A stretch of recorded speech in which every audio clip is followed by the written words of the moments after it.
Hello friends, welcome to yet another video. കഴിഞ്ഞ വീഡിയോയിൽ നമ്മൾ നിർത്തിയെടുക്കുന്നതാണ് നമ്മൾ ആരംഭിക്കുന്നത് പാർട്ട് 4ൽ. അപ്പം ഈ ഒരു L74 എന്ന് പറയുന്ന ഡോക്യുമെന്റ് നമ്മൾ റെഫർ ചെയ്യുകയാണെന്നുണ്ടെങ്കിൽ ക്വസ്റ്റ്യൻ നമ്പർ 6 ആൻസർ ചെയ്യാനായിട്ട് നമുക്ക് ഒരുപാട് ഹെൽപ്ഫുൾ ആയിരിക്കും ഞാൻ പറയും. നമുക്കിനി ആൻസറിലേക്ക് ആദ്യം തന്നെ നമ്മൾ ഓപ്പണിംഗ് പാരഗ്രാഫ് വെച്ചിട്ട് സ്റ്റാർട്ട് ചെയ്യുന്നു. The first aid arrangements provided by the organization should be on the basis of the following considerations. അവിടെ ഫസ്റ്റ് എയ്ഡിന്റെ കാര്യങ്ങൾ കൊടുക്കുമ്പോൾ ഈ താഴെ പറഞ്ഞിരിക്കുന്ന കാര്യങ്ങൾ നമ്മൾ കൺസിഡർ ചെയ്യണം. Number 1, nature of the job. അതായത് ഇതൊരു വെയർ ഹൗസ് ആണ്, ഒരുപാട് മാനുവൽ ഹാൻഡ്ലിംഗ് ഉണ്ടായിരിക്കും അല്ലെ, ഒരുപാട് ലിഫ്റ്റിംഗ് ആക്ടിവിറ്റീസ് ഒക്കെ ഉണ്ടാവും, മെക്കാനിക്കൽ ആയിട്ടുള്ള ഹാൻഡ്ലിംഗ് ഉണ്ടാവും. അപ്പോ ഈ പറഞ്ഞ ജോബ് നേച്ചറും അതുപോലെ തന്നെ അവിടെയുള്ള ഡിഫറെന്റ് ടൈപ്സ് ഓഫ് ജോബ്സിനെ പറ്റിയൊക്കെ നമ്മൾ ലേറ്റസ്റ്റ് ആയിട്ട് അവിടെ റിസ്ക് അസസ്മെന്റ് നടത്തുകയാണെങ്കിൽ അതിൽ നിന്ന് നമുക്ക് ഡീറ്റെയിൽസ് കളക്ട് ചെയ്യാനായിട്ട് സാധിക്കും. പിന്നെ general risk level of the work place. The risk level is very high. Health and safety is not manage properly in the warehouse. പിന്നെ അതുപോലെ തന്നെ വർക്കേഴ്സ് ഒക്കെ അവരുടെ ഇഷ്ടപ്രകാരമാണ് ജോലി ചെയ്യുന്നത്, സൂപ്പർവിഷൻ ഇല്ല.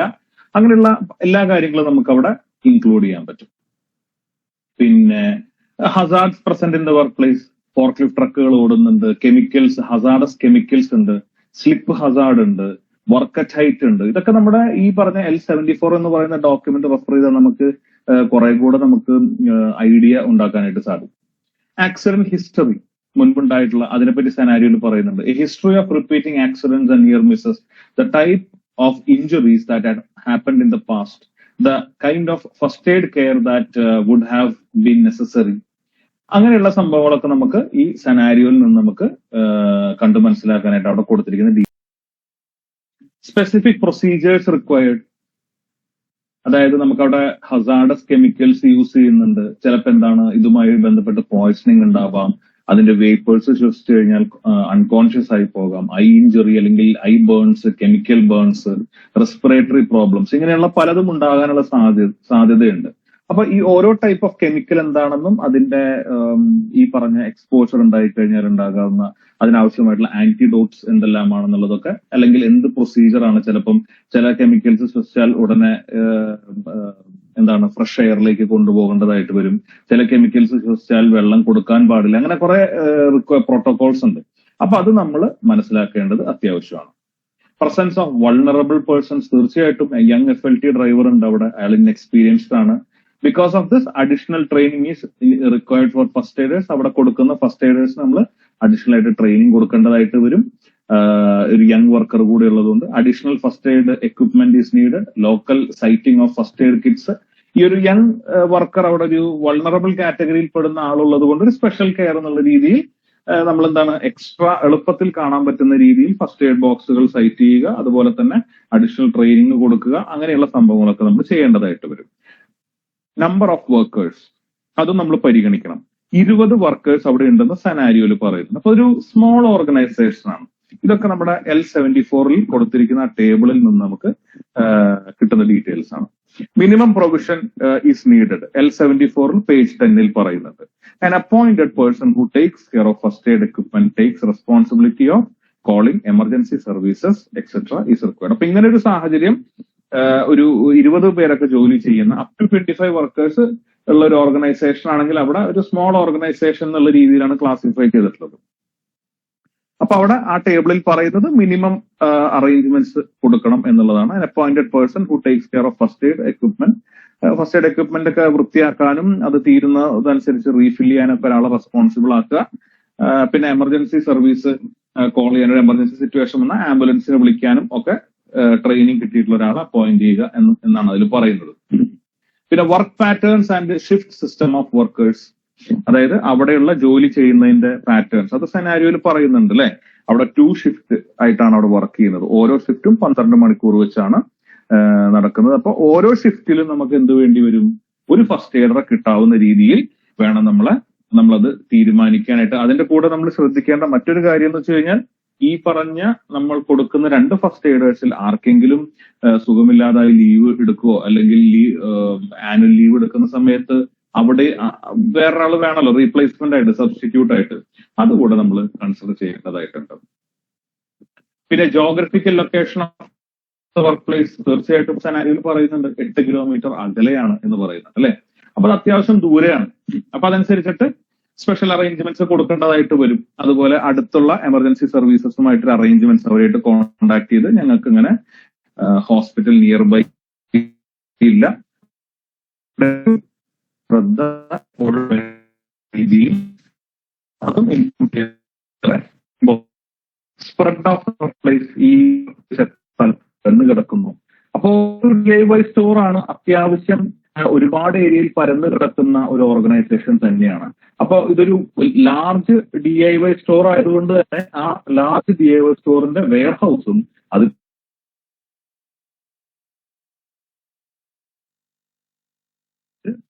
കൊടുക്കേണ്ടതായിട്ടുണ്ട്. പോസിബിലിറ്റി ഓഫ് വിസിറ്റേഴ്സ് അതും നമ്മൾ പരിഗണിക്കണം. നമ്മള്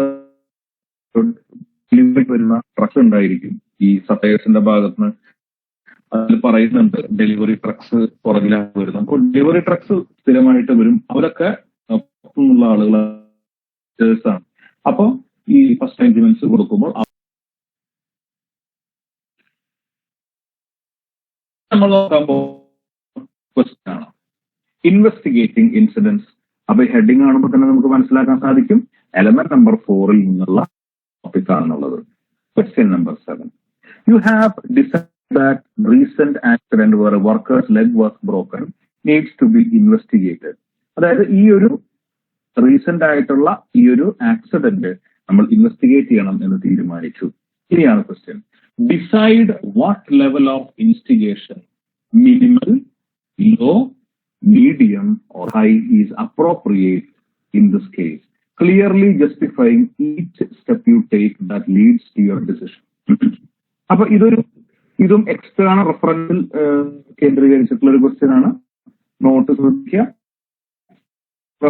likelihood and consequence criteria described in HSG 245. ഈ HSG 245 നേരത്തെ ഞാൻ പറഞ്ഞ L74 ഒക്കെ നമുക്ക് ജസ്റ്റ് ഗൂഗിൾ അടിച്ചാൽ മതി. ഹെൽത്ത് ആൻഡ് സേഫ്റ്റി എക്സിക്യൂട്ടീവിന്റെ HSG2 വെറുതെ HSG 240 അല്ലെങ്കിൽ health and safety executive L74 എന്ന് അടിച്ചു കഴിഞ്ഞാൽ നമുക്ക് എളുപ്പത്തിൽ അതിന്റെ PDF കിട്ടും.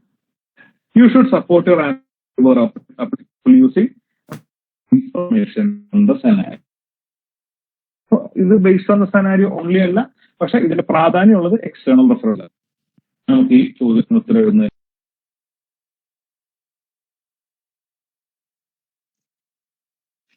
നമ്മൾ HSG 245 എന്ന് പറയുന്ന ഡോക്യുമെന്റിൽ പേജ് നമ്പർ 13 തുറന്നു കഴിഞ്ഞാൽ നമുക്ക് ഇങ്ങനെ ഒരു ടേബിൾ കാണാനായിട്ട് സാധിക്കും. ഇത് റെഫർ ചെയ്തുകൊണ്ട് വേണം നമ്മൾ എന്ത് ചെയ്യാനായിട്ട്, നമ്മൾ ലെവൽ ഓഫ് ഇൻവെസ്റ്റിഗേഷൻ ഡിസൈഡ് ചെയ്യാനായിട്ട്. അപ്പൊ ഇതിൽ 2 കാര്യങ്ങളാണ് നമ്മൾ ഇതിൽ പരിഗണിക്കേണ്ടത് ലെവൽ ഓഫ് ഇൻവെസ്റ്റിഗേഷൻ ഡിസൈഡ് ചെയ്യാൻ. ഇതുപോലെ സിമിലർ ആയിട്ടുള്ള ഒരു ടേബിൾ നമ്മുടെ ടെക്സ്റ്റ് ബുക്കിലുണ്ട്. അപ്പൊ ഇതില് പറയുന്നത് എന്താണ് നമുക്ക് നോക്കാം. The decision to investigate. The table below will assist you in determining the level of investigation which is appropriate for the adverse event. Remember, you must consider the worst potential consequences of the adverse event. Example, a scaffold collapse may not have caused any injuries, but had the potential to cause major or fatal injuries. അപ്പൊ ഇതിന് പറയുന്നത് നമ്മളൊരു accident investigate ചെയ്യാനുള്ള level decide ചെയ്യുമ്പോൾ നമ്മൾ പരിഗണിക്കേണ്ടത് ഇപ്പോ ഈ ആക്സിഡന്റ് ഉണ്ടായപ്പോൾ എന്തുണ്ടായി എന്നുള്ളതല്ല, ഭാവിയിൽ ഈ ഒരു ആക്സിഡന്റ് ഇനി ആവർത്തിച്ചു കഴിഞ്ഞാൽ എന്തായിരിക്കാം അതിന്റെ വേഴ്സ്റ്റ് പൊട്ടൻഷ്യൽ കോൺസിക്വൻസ്, അതായത് പരമാവധി എന്ത് സംഭവിക്കാം. ഇപ്പൊ നമ്മുടെ സെനാരിയോയിൽ നമ്മൾ പരിശോധിച്ചു കഴിഞ്ഞാൽ ഇദ്ദേഹം ഈ ആക്സിഡന്റ് ഉണ്ടായതിനു ശേഷം ഇദ്ദേഹത്തിന്റെ കാല് ഫ്രാക്ചർ ആയിപ്പോയി അല്ലെ. ഇത് അടുത്ത തവണ ഇതിന് മുൻപുണ്ടായപ്പോ ചിലപ്പോൾ ഫ്രാക്ചറിലായിരിക്കില്ല, കുറച്ചും കൂടെ സിവിയർ ആയിരിക്കാം. ഇനി അത് ഭാവിയിൽ ആവർത്തിച്ചു കഴിഞ്ഞാൽ അതൊരു ഫ്രാക്ചറിൽ മാത്രം അവസാനിക്കണമെന്ന് നിർബന്ധമുണ്ടോ? ഇല്ല. അയാൾ ചിലപ്പോ മരണപ്പെട്ടു പോയി എന്ന് വിചാരിക്കാം. അപ്പൊ ആ ഒരു കൺസിഡറേഷനോട് കൂടിയിട്ട് വേണം നമ്മൾ ലെവൽ ഓഫ് ഇൻവെസ്റ്റിഗേഷൻ ഡിസൈഡ് ചെയ്യാൻ എന്നാണ് പറയുന്നത്. ഓക്കെ. അപ്പൊ ഈ ടേബിൾ നമ്മൾ പരിശോധിച്ചു കഴിഞ്ഞാൽ നമുക്ക് രണ്ട് കാര്യങ്ങൾ, ഒന്ന് ലൈക്ലിഹുഡ് ഓഫ് റിക്കറൻസും potential worst consequence of adverse ഇവന്റും. അപ്പോ ലൈക്ലിഹുഡ് ഓഫ് റിക്കറൻസ് എന്ന് പറഞ്ഞാൽ ഈ ഒരു ആക്സിഡന്റ് ഇനി ആവർത്തിക്കാൻ എത്രത്തോളം സാധ്യതയുണ്ട്. അപ്പൊ അത് ലൈക്ലിഹുഡ് ഓഫ് റിക്കറൻസ് നമുക്ക് ഇവിടെ കൊടുത്തിട്ടുണ്ട്. Certain, likely, possible, unlikely, rare. ഇങ്ങനെ നമുക്ക് 5 ഗ്രേഡുകളായിട്ട് അതിനെ തിരിച്ചിട്ടുണ്ട്. ഇനി പൊട്ടൻഷ്യൽ വേഴ്സ്റ്റ് കോൺസിക്വൻസിനെയോ അതിന് മൈനർ, സീരിയസ്, മേജർ, ഫേറ്റൽ എന്ന് പറഞ്ഞിട്ട് കൊടുത്തിട്ടുണ്ട്. അപ്പൊ നമുക്ക് ഇത് രണ്ടും തീരുമാനിച്ചാലാണ് നമുക്ക് ഈ ഒരു ലെവൽ ഓഫ് ഇൻവെസ്റ്റിഗേഷൻ നമുക്ക് തീരുമാനിക്കാനായിട്ട് സാധിക്കുള്ളൂ. അപ്പൊ ആദ്യം നമുക്ക് നോക്കാം എങ്ങനെയാണ് ഇതിൽ ലൈക്ലിഹുഡ് ഓഫ് റിക്കറൻസ്. നമ്മുടെ ഈ സെനാരിയോയിൽ പറഞ്ഞിരിക്കുന്ന ഈ ആക്സിഡന്റിൽ ലൈക്ലിഹുഡ് ഓഫ് റിക്കറൻസ് എന്തായിരിക്കും?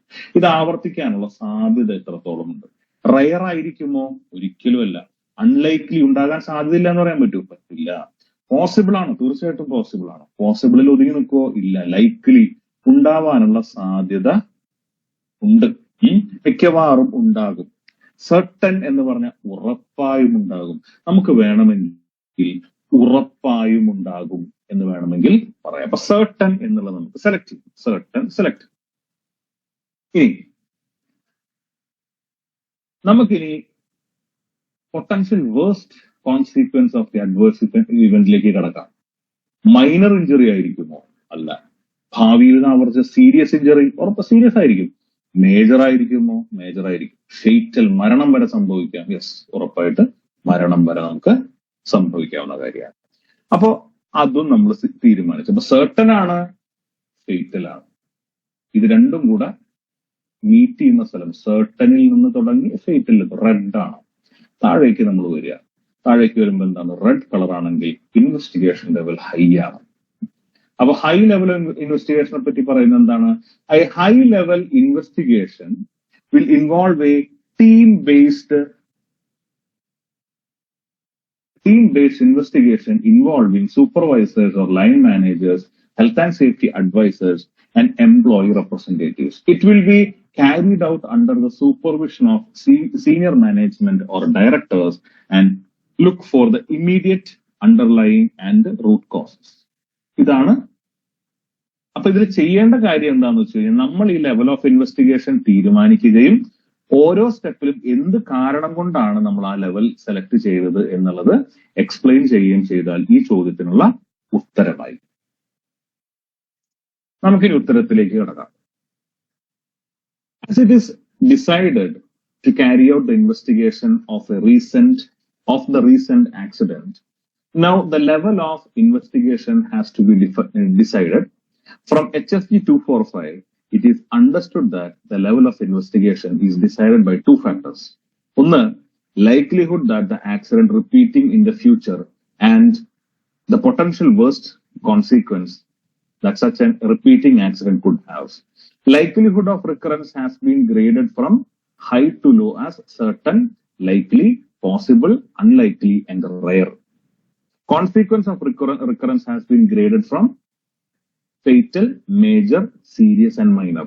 അപ്പൊ ഇത് നമ്മളൊരു ഇൻട്രോഡക്ടറി പാരഗ്രാഫ് ആയിട്ട് നമ്മൾ കൊടുത്തു. ഇനി when we look at the current accident, we can say that the likelihood of recurrence is certain. ഉറപ്പായും സംഭവിക്കും നമുക്ക് പറയാം. This is because കാരണമാണ് പറയുന്നത് the scenario states that this accident is a repeat of a more serious collision. സെനാരിയോയിൽ പറയുന്ന കാര്യമാണ്. This means that there is a pattern of similar accidents repeating in the warehouse. We can surely expect such accidents with far more serious outcomes in the future. When considering the potential worst outcome, we can say that it is fatal. The reason behind this is that the accident we had this time was comparatively of less severe outcome.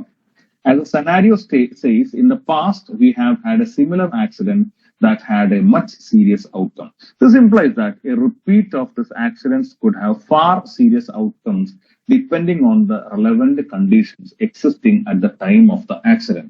This could have fatal consequences. നമ്മൾ നേരത്തെ സംസാരിച്ച കാര്യം തന്നെ. Based on the above evaluation, the level of investigation will be decided high.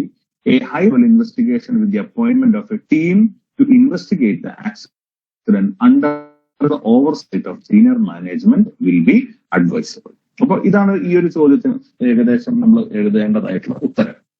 ഇനി question number 8 കടക്കാം. You try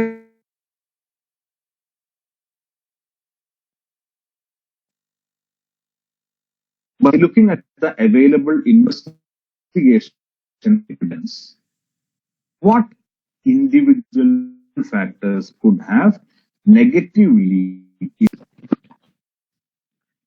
അപ്പൊ ചോദ്യത്തിൽ പറയുന്നത് ഇവിടെ നമുക്കൊരു സ്റ്റെം തന്നിട്ടുണ്ട്. അപ്പം ഈ പറഞ്ഞ ആക്സിഡന്റിലേക്ക് നയിച്ച ഹ്യൂമൻ ഫാക്ടേഴ്സ് എന്തെല്ലാമാണെന്ന് അന്വേഷിക്കാൻ നിങ്ങൾ തീരുമാനിച്ചു. അപ്പൊ അതില് ഇൻവെസ്റ്റിഗേഷന് ശേഷം എവിഡൻസ് വെച്ചുകൊണ്ട് ഇൻഡിവിജ്വൽ ഹ്യൂമൻ ഫാക്ടേഴ്സ് ഏത് ഭാഗത്തു നിന്നുള്ള ചോദ്യം 3യിൽ നിന്നുള്ള ഹ്യൂമൻ ഫാക്ടേഴ്സ് എന്ന് പറയുന്ന ടോപ്പിക്കിൽ നിന്നുള്ളതാണ്.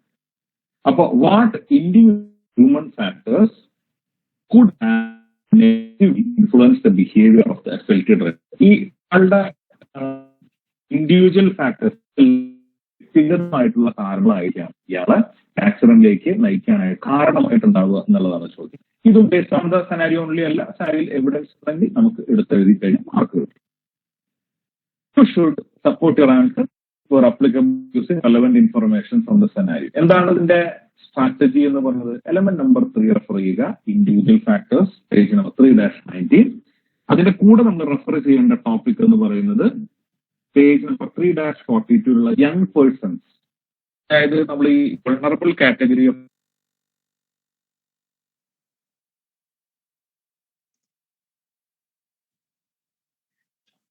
ഈ ടോപ്പിക് കൂടെ റെഫർ ചെയ്ത് കഴിഞ്ഞാൽ നമുക്ക് ഇതിന്റെ ഉത്തരം എഴുതാം. Answer: lack of experience. The FLT driver is a young person who could be lacking experience with the FLT or layout of the warehouse. ഈ യങ് വർക്കർ എന്ന് പറയുന്ന ആള്, അയാൾ എക്സ്പീരിയൻസ് ഇല്ലാത്ത ആളാണ്, പുതിയ ആളാണ്. അതുകൊണ്ട് തന്നെ എന്താണ്, ആ വെയർഹൗസുമായി ബന്ധപ്പെട്ടിട്ടോ അല്ലെങ്കിൽ ആ FLT ഫോർക്ലിഫ്റ്റ് ട്രക്ക് ഓടിക്കുന്നതുമായി ബന്ധപ്പെട്ടുള്ള എക്സ്പീരിയൻസ് ഇല്ലാത്തത് കൊണ്ട് അയാൾക്ക് പറ്റിയത് കൊണ്ടായിരിക്കാം. അത് അയാളുടെ ഒരു പേഴ്സണൽ ലെവലിൽ നോക്കുമ്പോൾ അയാൾക്ക് എക്സ്പീരിയൻസ് ഇല്ലാത്ത ഒരു പ്രോബ്ലം തന്നെയാണ്. ഫിസിക്കൽ ആൻഡ് മെന്റൽ ഇമ്മച്യൂരിറ്റി, അത് നമ്മുടെ എലമെന്റ് നമ്പർ 3 ഈ വൾണറബിൾ കാറ്റഗറി ഓഫ് പീപ്പിൾ പറയുന്ന കാര്യമാണ്. യങ് വർക്കറിന്റെ പ്രോബ്ലംസ് എന്താണെന്നുള്ളത്. അയാൾക്ക് ഫിസിക്കൽ ആൻഡ് മെന്റൽ ഇമ്മച്യൂരിറ്റി ഉണ്ടാകാം. The FLT driver is a young person who could be lacking the maturity attained through personal and professional experience. തീർച്ചയായിട്ടും നമുക്ക് അങ്ങനെ പറയാം അല്ലെ. He may be physically in a developmental stage owing to the young age. നമ്മളിവിടെ ശ്രദ്ധിക്കേണ്ടത് he may be, could be, can be എന്നൊക്കെ പറയുന്നത് എന്തുകൊണ്ടാന്ന് വെച്ചാൽ സെനാരിയോയിൽ അങ്ങനെ ആണ് എന്ന് പറയാത്തത് കൊണ്ട് നമ്മൾ എന്താണ് പോസിബിലിറ്റീസ് ആണ് മുന്നോട്ട് വെക്കുന്നത്. അത് എപ്പോഴും നമ്മൾ നമ്മുടെ വേർഡിങ്സ് ഉപയോഗിക്കുമ്പോൾ ശ്രദ്ധിക്കേണ്ട കാര്യമാണ്. Influence poor perception of risk. ഇദ്ദേഹത്തിന്റെ പെർസെപ്ഷൻ ഓഫ് റിസ്ക് മോശമായിരിക്കും അല്ലെ. Due to the young age, lack of experience and training, the FLT driver may be having a poor perception of risk. He may not be able to distinguish between safe and unsafe conditions. Possible ആണ് അല്ലെ.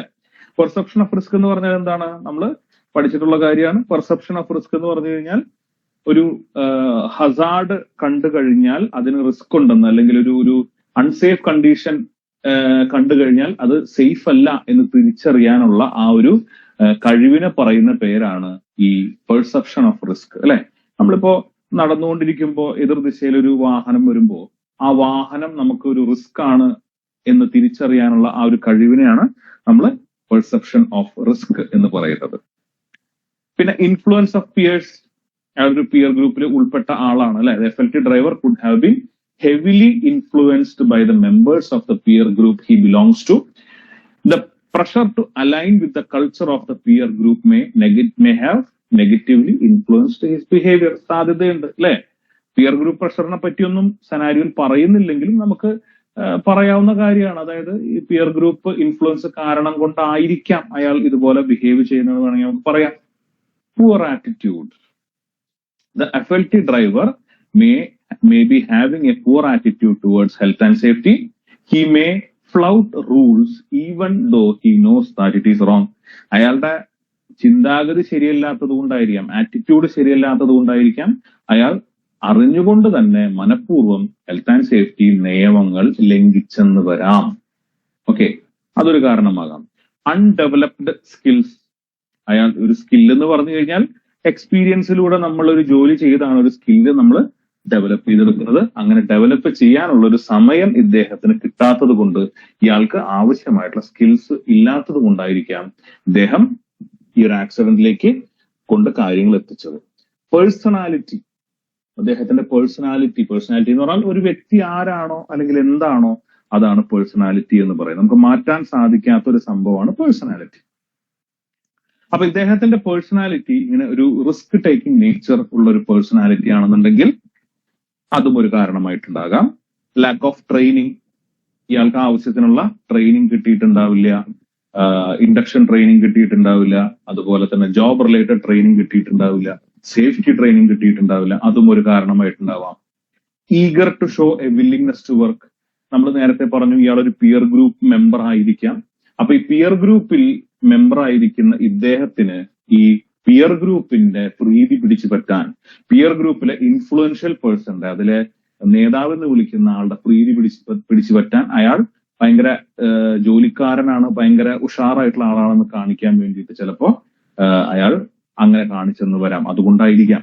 Communication skills വീക്കാണ്, ഇയാൾ കൊച്ചു പയ്യനാണ്, experienced അല്ല, communication skill develop ആവാനുള്ള time ആകുന്നതേ ഉള്ളൂ.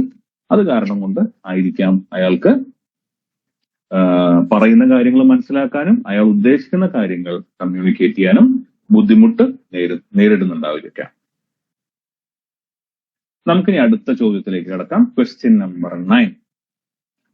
The investigation into the recent accident when a worker's leg was broken is now focusing on management failures. അപ്പൊ നമ്മൾ ഈ മാനേജ്മെന്റ് ഫെയിലിയേഴ്സ് എന്ന് പറയുന്ന ടോപ്പിക് കാണുമ്പോൾ നമ്മളെ ഇൻഡയറക്റ്റ് ആയിട്ട് നമ്മളെ ഒന്ന് കൺഫ്യൂസ് ചെയ്യിക്കാൻ വേണ്ടിയിട്ടാണ് ഈ ചോദ്യം ചോദിച്ചിരിക്കുന്നത്. അങ്ങനെ ചില ക്വസ്റ്റ്യൻസ് ഉണ്ടാവും.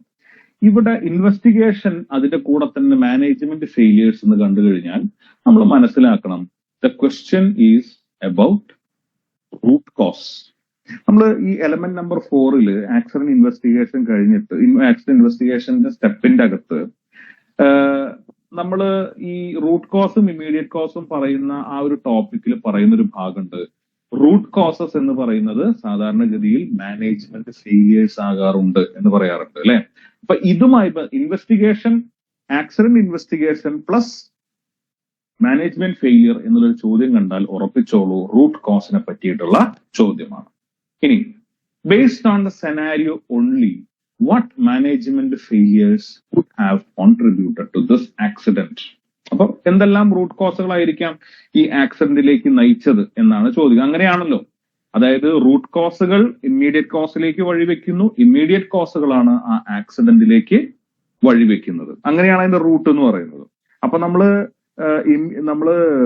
ആക്സിഡന്റ് നടക്കുന്ന സ്പോട്ടിൽ നിന്ന് നമ്മൾ നോക്കിക്കഴിഞ്ഞാൽ നമുക്ക് ഇമ്മീഡിയറ്റ് കോസേ കാണുള്ളൂ, റൂട്ട് കോസ് കാണാൻ പറ്റില്ല. റൂട്ട് കോസ് കാണണമെങ്കിൽ നമ്മൾ എവിഡൻസ് വെച്ച് നമ്മൾ ഇൻവെസ്റ്റിഗേറ്റ് ചെയ്ത് ഡോക്യുമെന്റ് പരിശോധിച്ച് എല്ലാം നോക്കിയതിന് ശേഷം മാത്രമാണ് നമുക്ക് റൂട്ട് കോസുകൾ കണ്ടെത്താനായിട്ട് സാധിക്കുകയുള്ളൂ. ഓക്കെ, അതാണ് ചോദ്യം. നമ്മൾ റെഫർ ചെയ്യേണ്ടത് എലമെന്റ് നമ്പർ 4 പേജ് 4-19 സ്റ്റെപ്പ് 3 മുകളിൽ ഓൺ ഇൻവെസ്റ്റിഗേഷൻ എന്ന് തുടങ്ങുന്ന ആ ഭാഗം. അവിടെ ഇതേ സെയിം സിറ്റുവേഷൻ അവിടെ ഒരു എക്സാമ്പിൾ ആയിട്ട് കൊടുത്തിട്ടുണ്ട്. അപ്പൊ ഇതിനകത്ത് നമുക്ക് ഈ ഒരു ക്വസ്റ്റ്യന്റെ സ്ട്രാറ്റജി എന്ന് പറയുന്നത് ആദ്യം തന്നെ ഇമ്മീഡിയറ്റ് കോസുകൾ കണ്ടെത്തുക, പുറകിലേക്ക് പോയി റൂട്ട് കോസുകൾ കണ്ടെത്തുക. അതാണ് നമ്മൾ ചെയ്യേണ്ടത്. അപ്പൊ സെനാരിയോയിൽ നിന്ന് അവൈലബിൾ ആയിട്ടുള്ള എവിഡൻസുകൾ ഉപയോഗിക്കുക. ഉത്തരത്തിലേക്ക് കിടക്കാം. Many management failures could have contributed to this accident. Those failures are: no adequate job training for the worker. He may not be experienced with this type of load and the load securing techniques used. അപ്പൊ ഇത് ഇയാൾക്ക് ആവശ്യത്തിനുള്ള job training കൊടുത്തിട്ടുണ്ടാവില്ല, അതായിരിക്കാം ഒരു കാരണം. No segregation of pedestrian and traffic routes without barriers and markings to separate the two. ഇതും സെനാരിയോയിൽ പറയുന്ന കാര്യമാണ്. ഇതും ഒരു റൂട്ട് കോസ് ആയിരിക്കാം. lack of proper driver induction into their new workplace so that they are unaware of the layout and position of pedestrian exits, etc.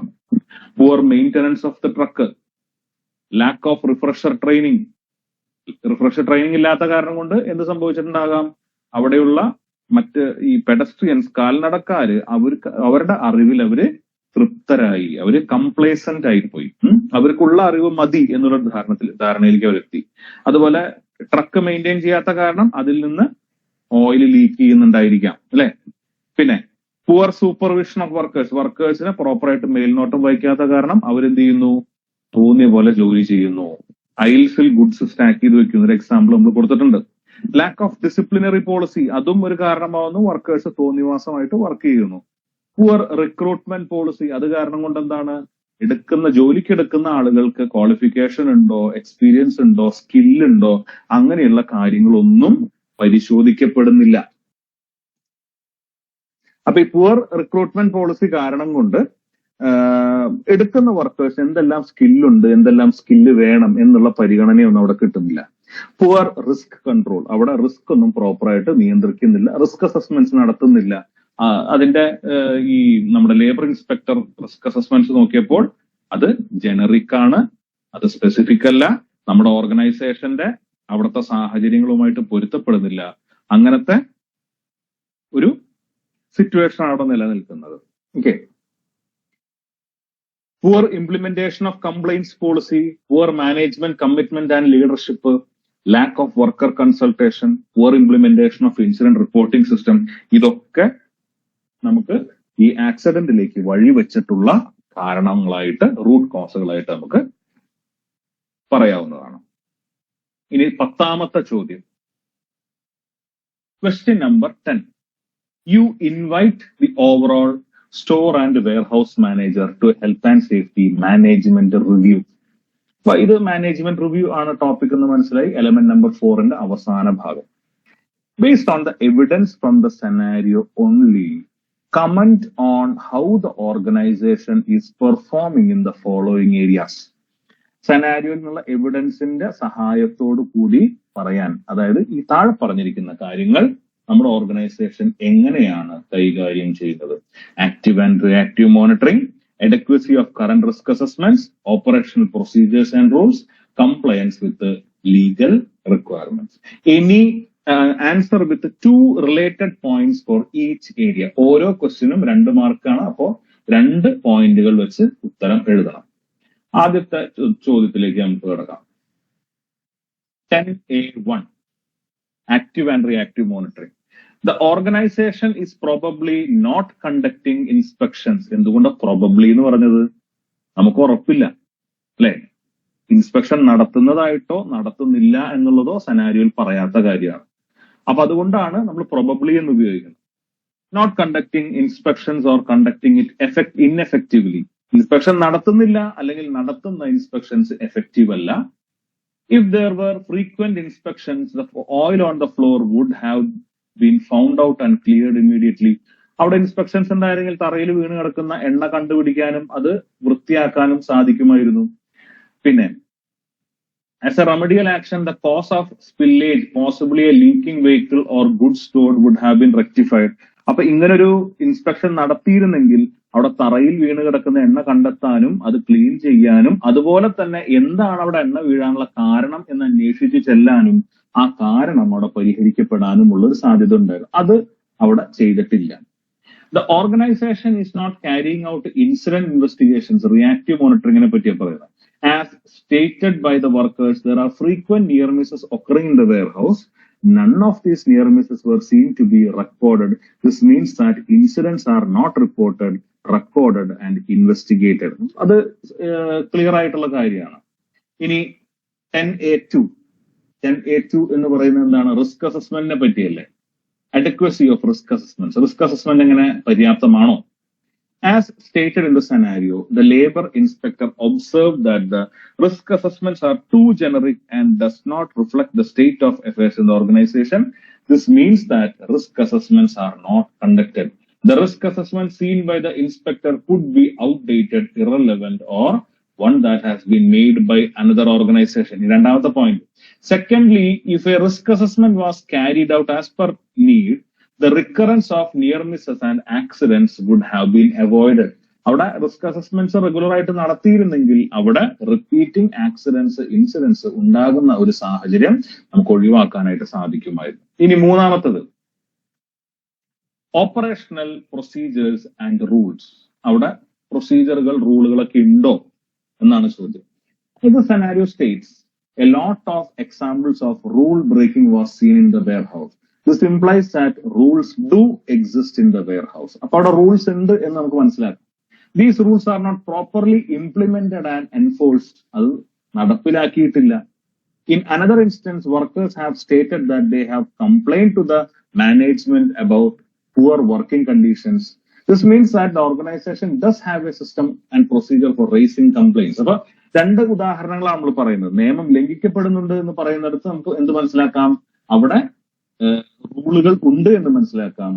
അത് complaints register ചെയ്യാൻ പോകുന്നു എന്ന് പറയുമ്പോൾ നമുക്ക് എന്ത് മനസ്സിലാക്കാം? അവിടെ കംപ്ലൈൻസ് രജിസ്റ്റർ ചെയ്യാനുള്ള ഒരു സിസ്റ്റം ഉണ്ട് എന്ന് നമുക്ക് മനസ്സിലാക്കാം. ഇനി നാലാമത്തെ കംപ്ലയൻസ് വിത്ത് ലീഗൽ റിക്വയർമെന്റ്സ്. ഈ ലീഗൽ എന്ന് പറയുന്ന ഭാഗം കണ്ടാൽ നമ്മൾ എന്ത് ചെയ്യണം? ആദ്യം തന്നെ element number 1 employers responsibility, workers responsibility എന്ന് പറഞ്ഞ ഭാഗത്തേക്കാണ് പോകേണ്ടത്. അവിടെ നിന്നാണ് ലീഗൽ റീസണിന്റെ ആരംഭം. ഒരു രാജ്യത്തിന്റെ ഹെൽത്ത് ആൻഡ് സേഫ്റ്റി നിയമത്തിന്റെ ഉറവിടം എന്ന് പറയുന്നത് നമ്മുടെ ILO convention C-155 and recommendation R-164 ആണ്. അതിൽ നമ്മുടെ ടോപ്പിക്കിൽ നമ്മൾ എപ്പോഴും എംപ്ലോയേഴ്സ് റെസ്പോൺസിബിലിറ്റിയും വർക്കേഴ്സ് റെസ്പോൺസിബിലിറ്റിയാണ് ആദ്യം നമ്മുടെ മനസ്സിലേക്ക് വരേണ്ടത്. As stated in the scenario, the organization is not complying with legal requirements on multiple fronts. Legal non compliance പറയുകയാണെങ്കിൽ നമുക്കൊരു 10 മാർക്കിന്റെ ഉത്തരം നമുക്ക് വേണമെങ്കിൽ എഴുതാം. അത്രയും ലീഗൽ നോൺ കംപ്ലയൻസുകളുണ്ട്. Firstly, conducting suitable and sufficient risk assessment is a legal obligation of the employer which has been breached by the employer by providing a namesake, generic and irrelevant risk assessment. Secondly, it is a duty of the employer to conduct worker consultation. അതും നടത്തുന്നില്ല. അവിടെ worker representatives ഇല്ല എന്ന് പറയുമ്പോൾ തന്നെ നമുക്കത് മനസ്സിലാക്കാം. ഇനി 10B, based on evidence from the scenario, what sources of benchmarking information could be used? ഞാൻ നമ്മുടെ സെനാരിയോ ഡിസ്കസ് ചെയ്യുന്ന സമയത്ത് ഞാൻ പറഞ്ഞ കാര്യമാണ് ബെഞ്ച്മാർക്കിങ്ങിനെ പറ്റി. ഇതൊരു ഡയറക്റ്റ് ക്വസ്റ്റ്യൻ തന്നെയാണ്. ഇതും സെനാരിയോന്റെ അടിസ്ഥാനത്തിൽ നമുക്ക് പറയാവുന്ന കാര്യമാണ്. The organization may use health and safety information for benchmarking from the 99 stores that operate nationally to compare with the performance of the DIY store. ആ രാജ്യത്തുള്ള 99 സ്റ്റോറുകൾ, കാരണം 100 സ്റ്റോറുകൾ ഉണ്ടെന്നാണ് സെനാരിയോയിൽ പറഞ്ഞിട്ടുള്ളത്. അവിടെയുള്ള ബാക്കിയുള്ള 99 സ്റ്റോറുകളിൽ നമുക്ക് എന്ത് ചെയ്യാം? നമുക്ക് അവരുടെ ഹെൽത്ത് ആൻഡ് സേഫ്റ്റി ഡാറ്റ എടുത്തിട്ട് നമ്മുടെ ഡാറ്റയുമായിട്ട് കമ്പയർ ചെയ്യാം. നമ്മൾ എവിടെ നിൽക്കുന്നു നമുക്ക് മനസ്സിലാക്കാം. The 9 stores that operate in the same area, നിങ്ങൾ ഓപ്പറേറ്റ് ചെയ്യുന്ന അതേ ഏരിയയിൽ 10 സ്റ്റോർ ഉണ്ടെന്ന് പറഞ്ഞു അല്ലെ? അപ്പൊ ബാക്കിയുള്ള 9 സ്റ്റോറുകളുടെയും ഇതുപോലെ നമുക്ക് ചെയ്യാം. Past health and safety performance data, നമ്മുടെ പഴയകാല ഹെൽത്ത് ആൻഡ് സേഫ്റ്റി പെർഫോമൻസിന്റെ ഡാറ്റ കളക്ട് ചെയ്തിട്ട് നമുക്ക് എന്ത് ചെയ്യാം? അതുമായിട്ട് നമ്മളുടെ ഇപ്പോഴത്തെ ഹെൽത്ത് ആൻഡ് സേഫ്റ്റി പെർഫോമൻസിനെ താരതമ്യം ചെയ്യാം. അപ്പൊ ഇങ്ങനെയാണ് നമുക്ക് ബെഞ്ച് മാർക്കിംഗ് ചെയ്യാനായിട്ട് സാധിക്കുക. ഇത് നമ്മുടെ ഈ ഒരു ക്വസ്റ്റ്യൻ പേപ്പറിന്റെ അവസാനം ഭാഗമാണ്. ഇതോടെ ക്വസ്റ്റ്യൻ പേപ്പർ കംപ്ലീറ്റ് ആയിരിക്കുകയാണ്. ഈ ക്വസ്റ്റ്യൻ പേപ്പർ എക്സ്പ്ലനേഷൻ നിങ്ങൾക്ക് ഉപകാരപ്പെട്ടു എന്ന് ഞാൻ വിശ്വസിച്ചുകൊണ്ട് ഇനി ഒരു വീഡിയോ ആയിട്ട് ഞാൻ വീണ്ടും വരുന്നതായിരിക്കും. ഈ വീഡിയോ കണ്ട എല്ലാവർക്കും ഒരുപാട് നന്ദി. എന്റെ വീഡിയോ ഇഷ്ടപ്പെടുന്നു എന്നുണ്ടെങ്കിൽ ലൈക്ക് ചെയ്യുക, ഷെയർ ചെയ്യുക, സബ്സ്ക്രൈബ് ചെയ്യുക. ഇനിയും നിങ്ങൾക്ക് ഹെൽത്ത് ആൻഡ് സേഫ്റ്റിയുമായി ബന്ധപ്പെട്ട് ഉപകാരപ്രദമായിട്ടുള്ള വീഡിയോസ് ആയിട്ട് ഞാൻ വരാനായിട്ട് ശ്രമിക്കുന്നതായിരിക്കും.